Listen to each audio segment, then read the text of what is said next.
Hello students, इस video में हम बात करेंगे जावा मेथड्स की।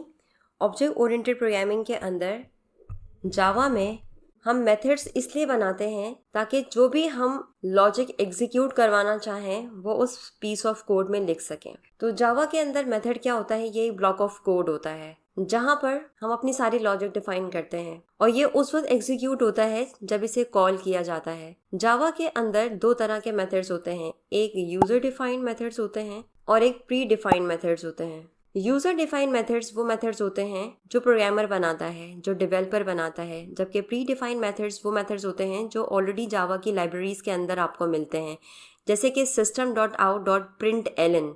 तो जो println है वो आपके पास एक बिल्ट इन मेथड है, इसको आपने नहीं लिखा बल्कि जावा के डेवलपर्स ने लिखा है। बिल्कुल इसी तरीके से स्ट्रिंग की क्लास के अंदर जो मेथड्स होते हैं, लाइक चार एट का मेथड होता है, कोड पॉइंट एट का मेथड होता है, टू अपर केस का मेथड होता है, ये सारे वो मेथड्स हैं जो जावा के डेवलपर्स ने लिखे हैं।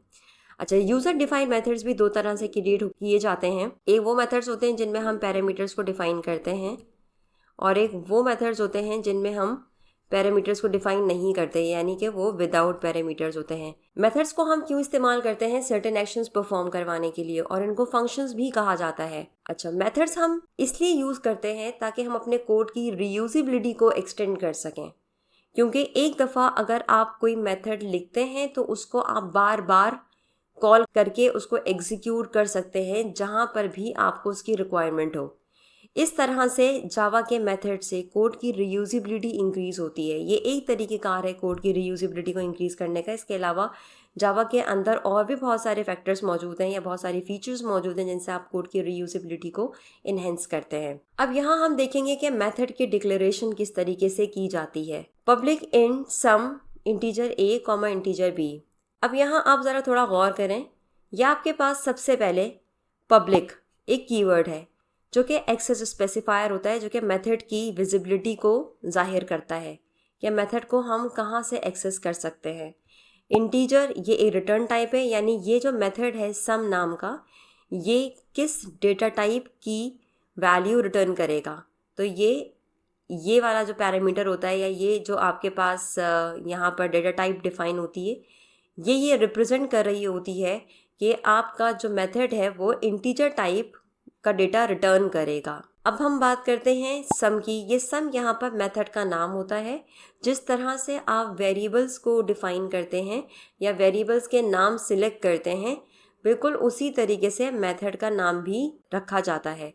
अब इसके बाद आगे आते हैं ये दो राउंड ब्रैकेट्स, और इन दो राउंड ब्रैकेट्स के अंदर हम पैरामीटर्स को डिफाइन करते हैं।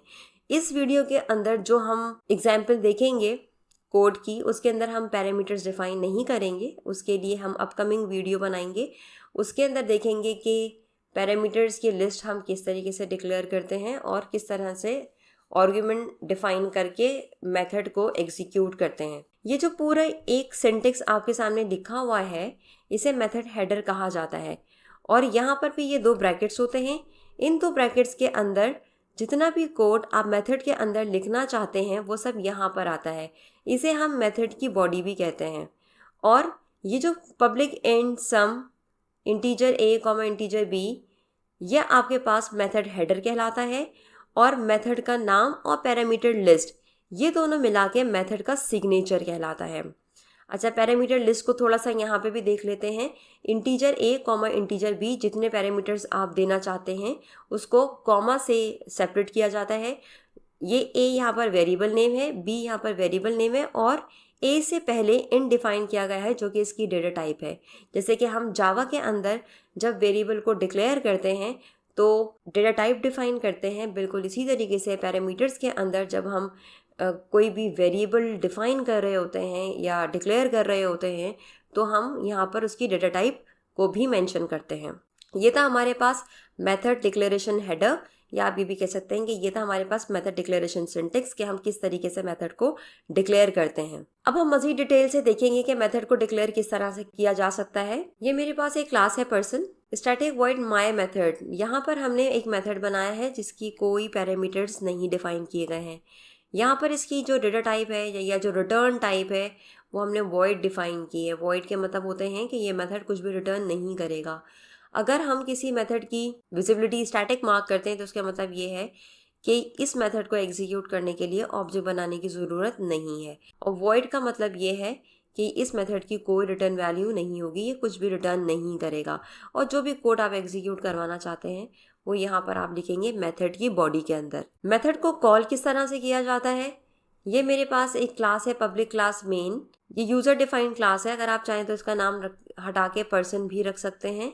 ये मैंने नाम इसलिए चेंज किया ताकि आप मेन की क्लास से कंफ्यूज ना करें इसको, या मेन के मेथड से इसको कंफ्यूज ना करें। स्टैटिक वॉइड माई मेथड, ये मैंने माई मेथड मेरे पास मेथड का नाम है। अगेन ये वॉइड मेरे पास रिटर्न टाइप है, और स्टैटिक यानी कि इस मेथड का कोई ऑब्जेक्ट क्रिएट नहीं होगा।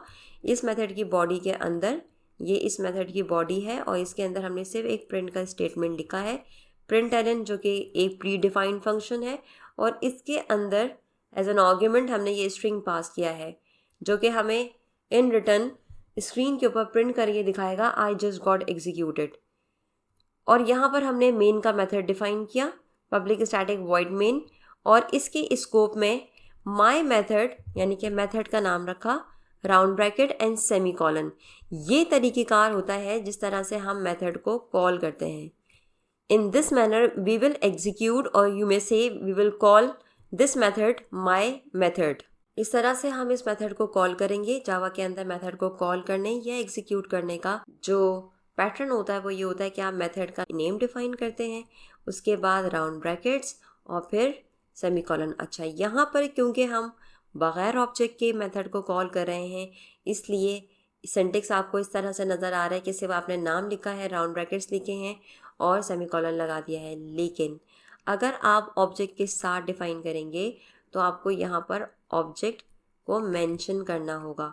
जो भी आपका ऑब्जेक्ट होगा आप वो लिखेंगे, डॉट लगाएंगे और फिर मेथड का नाम, राउंड ब्रैकेट और सेमीकोलन। जैसे कि हमने पहली स्लाइड में बात की थी कि हम मेथड्स के थ्रू जावा के कोड को रीयूजेबल बना सकते हैं, तो इस एग्जाम्पल में हम यही देख रहे हैं कि ये मेरे पास जो क्लास है यहाँ पर मैंने मेथड को डिक्लेयर किया, यहाँ मैंने मेथड को कॉल किया। तो एक मेथड को हम एक ही क्लास में मल्टीपल टाइम्स कॉल कर सकते हैं, और इस तरह से in Java a method can be called multiple times. और इससे क्या मिलता है, हमें जावा के कोड की रीयूजेबिलिटी मिलती है। अब हम इन्हीं एग्जाम्पल्स को नेटबीन्स की आईडी में देख लेते हैं। एक न्यू जावा क्लास बनाते हैं स्टूडेंट के नाम की, और इस पब्लिक क्लास स्टूडेंट के अंदर मेथड डिफाइन करते हैं पब्लिक वॉइड वॉक। बहुत सिंपल सा मेथड बना रहे हैं हम, सिर्फ और सिर्फ ये देखने के लिए कि जावा के अंदर हम मेथड्स किस तरीके से बनाते हैं। यहाँ पर जो भी मैंने मेथड बनाया है वो मैंने बगैर पैरामीटर्स के बनाया है। system.out.println, इसको हम थोड़ा सा जूम कर लेते हैं ताकि विजिबिलिटी इसकी बेहतर हो जाए। और यहाँ पर हमने स्ट्रिंग आर्ग्यूमेंट्स प्रोवाइड कर दिए। ये हमारे पास एक मेथड रेडी हो गया है। अब हम बनाएंगे मेन का method, public static void main string arguments. अच्छा, यहाँ पर हमने क्योंकि एग्जाम्पल में देखा था, जो एक्सप्लेनेशन में भी हमने देखा है कि यहाँ पर मेथड जो है वो आपके पास स्टैटिक डिफाइन था, तो इसको भी हम स्टैटिक डिफाइन कर लेते हैं और एक दूसरा मेथड बना लेते हैं पब्लिक वॉइड स्लीप के नाम का, और इसके अंदर हम अकॉर्डिंगली एक डेफिनेशन प्रोवाइड कर देते हैं। ठीक है, अब यहाँ पर हमने एक मेथड बनाया है स्टैटिक और एक बनाया है हमने पब्लिक वॉइड स्लीप। दोनों का डिफरेंस देखेंगे कि दोनों को हम किस तरीके से कॉल कर सकते हैं। यहाँ पर आके ये जो वॉक का मेथड है ये मैं बगैर किसी ऑब्जेक्ट के आपको कॉल करके दिखाती हूँ। हमने मेथड का नाम लिखा, राउंड ब्रैकेट्स और सेमीकोलन। देखें किसी भी किस्म का कोई एरर यहाँ पर नहीं आया। अब हम इसको एग्जीक्यूट भी कर लेते हैं। यहाँ पर मैंने राइट क्लिक किया और फाइल को रन किया। अब देखते हैं हम कि इसका आउटपुट क्या आएगा। उसूलन इसका आउटपुट स्टूडेंट इज़ वॉकिंग आना चाहिए। लेट्स सी, यहाँ पर ये आपके पास देखें आउटपुट आ गया, स्टूडेंट इज़ वॉकिंग। ठीक है जी। अब आप स्लीप के मेथड को अगर बगैर ऑब्जेक्ट के कॉल करने की कोशिश करोगे तो आप ये देखो कि आपको एरर आएगा। एरर क्या आएगा? Non static method sleep can not be reference from a static context. इस एरर को हम बहुत तफसील से देखेंगे, लेकिन जब हम स्टैटिक की वीडियो देखेंगे तो उसमें हम इस पूरे एरर को डिस्कस करेंगे। अभी के लिए सिर्फ आप ये समझ लें कि क्योंकि स्लीप का मेथड स्टैटिक के साथ डिफाइन नहीं है, स्टैटिक कीवर्ड के साथ डिफाइन नहीं है, इसलिए हम इसको कॉल करेंगे ऑब्जेक्ट के साथ। तो सबसे पहले हम ऑब्जेक्ट बना लेते हैं। स्टूडेंट क्लास का हम ऑब्जेक्ट बनाते हैं। ऑब्जेक्ट बनाने का सिंटेक्स हम जानते हैं। सबसे पहले क्लास का नाम, फिर कोई भी वेरिएबल, देन न्यू, देन ये आपके पास स्टूडेंट राउंड ब्रैकेट्स सेमीकोलन, और ये आपके पास जो स्मॉल एस है उससे आप इसको कॉल कर लें। देखिए कोई भी एरर नहीं आया आपके पास। अब हम इसको एग्जीक्यूट कर लेंगे सेव करके। तो दोनों मेथड्स के अंदर जो भी स्टेटमेंट मेंशन था वो हमें यहाँ पर एज एन आउटपुट नज़र आने लगेगा। सबसे पहले हमने वॉक के मेथड को कॉल किया है, तो सबसे पहले आएगा हमारे पास स्टूडेंट इज़ वॉकिंग। फिर उसके बाद हमने स्लीप का मेथड कॉल किया, तो लिखा हुआ है स्टूडेंट इज़ स्लीपिंग। तो यहाँ इस जावा की एग्जाम्पल में हमने देखा कि मेथड्स किस तरीके से क्रिएट होते हैं। स्टैटिक मेथड्स को हम किस तरह से कॉल कर सकते हैं और नॉन स्टैटिक मेथड्स को हम किस तरह से कॉल कर सकते हैं। इसके अलावा एक फीचर हम और भी देख लेते हैं कि जैसे ये वॉक का मेथड है, ये मैंने ऊपर बनाया हुआ है, इसको मैं कितनी ही दफ़ा चाहूँ तो एग्जीक्यूट कर सकती हूँ। यानी कि ये मैं यहाँ पर भी यूज़ कर सकती हूँ और इसको मैं दोबारा से यहाँ पर भी यूज़ कर सकती हूँ। यानी कि ये रीयूजेबल है, मल्टीपल टाइम्स आप इसको चाहें तो इसको एग्जीक्यूट कर सकते हैं। अभी आपको इसकी लॉजिक का कोई सेंस समझ में नहीं आ रहा होगा क्योंकि हमने बिल्कुल बेसिक सी एग्जाम्पल लिए। जैसे जैसे हम आगे बढ़ेंगे हम इनकी एग्जाम्पल्स को भी कॉम्प्लिकेटेड बनाएंगे ताकि हम असल में ये समझ पाएँ कि जावा के मेथड्स का मेन पर्पस होता क्या है। तो यहाँ पर आप देखें student is walking, then student is sleeping and then student is walking. ऐसा क्यों हुआ? क्योंकि हमने पहले वॉक के मेथड को कॉल किया था, फिर हमने स्लीप के मेथड को कॉल किया था और फिर हमने दोबारा से वॉक के मेथड को कॉल किया। अगर आप यहाँ पर ये जो मेथड की कॉलिंग हो रही है, कॉलिंग ऑफ मेथड्स, ये नहीं करेंगे तो आपका मेथड एग्जीक्यूट नहीं होगा। मेथड को एग्जीक्यूट करने के लिए ज़रूरी है कि आप मेथड को इस सिंटेक्स को फॉलो करते हुए कॉल करें। जब मेथड कॉल किया जाता है जब ही मेथड एग्जीक्यूट होता है। होपफुली आपको ये वीडियो समझ आई होगी। इसमें जो कॉन्सेप्ट्स डिलीवर किए गए हैं वो आपको अच्छी तरीके से क्लियर हो गए होंगे। So thank you so much for watching this video and stay tuned for more videos.